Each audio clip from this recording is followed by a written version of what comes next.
Sveiciens vēlreiz no Valteka, un šajā video nedaudz vairāk par Fender Rotana 180V ekstra presi. Atšifrējums arī šiem apzīmējumiem, tātad 180V, tas nozīmē to, ka mums ir vario prese ar mainīgo kameru, iespējamais rulona diametrs no 70 cm līdz 1,80 m, kā arī iepriekš pieminētais ekstra, jeb ekstra cuts, kas nozīmē, ka prese ir aprīkota ar smalcinātāju.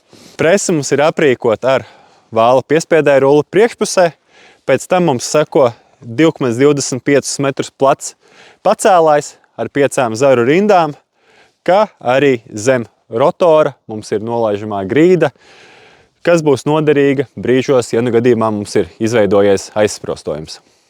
Skatoties no ikdienas ērtību viedokļa, tad šī prese mums ir aprīkota ar automātisko gultnes mērēšanu.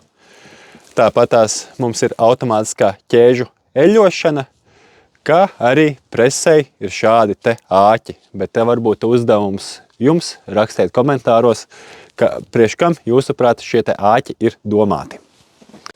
Šīs konkrētās preses cena 50 000 eiro bez PVN, tik piebildīsim to, ka šī prese mums ir izmantota demonstrējumos.